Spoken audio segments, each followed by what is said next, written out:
Hey, this is Anna Skye, and today I'm going to show you how to make perfectly centered backer cards every time for amazing looking wedding invitations.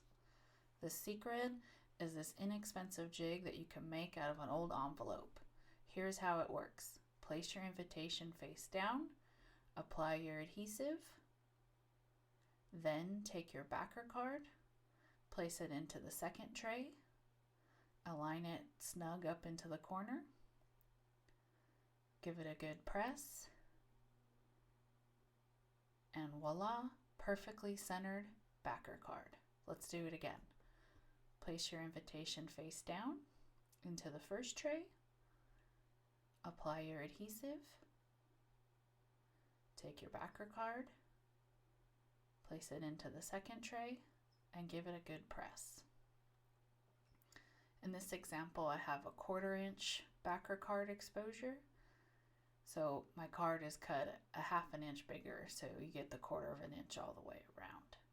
Let's make the jig. Now I used an old photo mailer.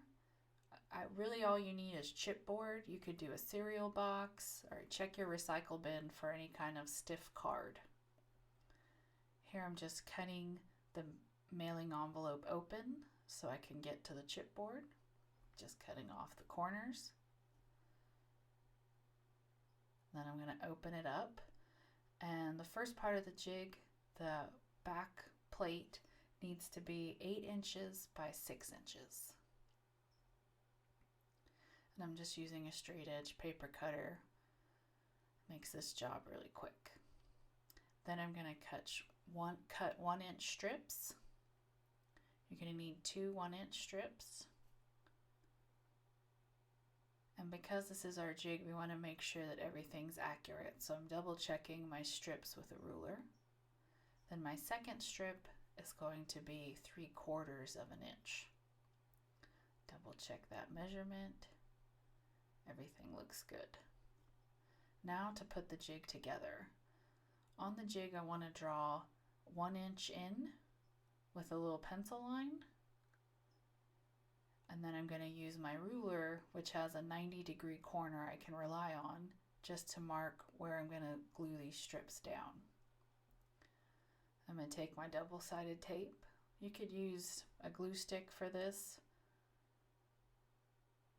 And I'm just going to place my strip along that pencil line. And what you're going for here is a nice, perfect 90-degree angle. It's more important that inside measurement than the outside measurement. Apply your double-sided tape and then repeat the process along the top of the jig, double checking that you're on the pencil line.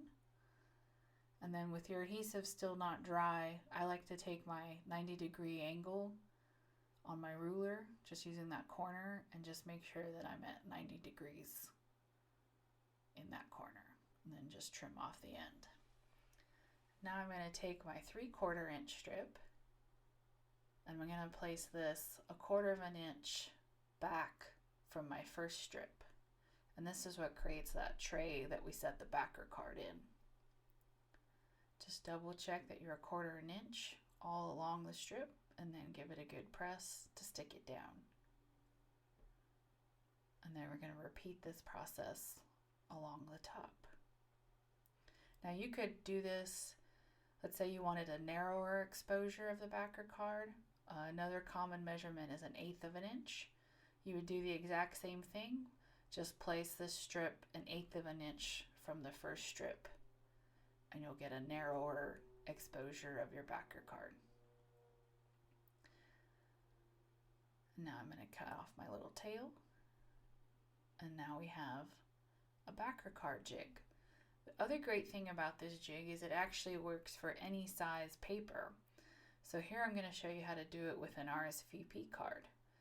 Place it face down, apply your adhesive, push it into the top corner of that bottom tray.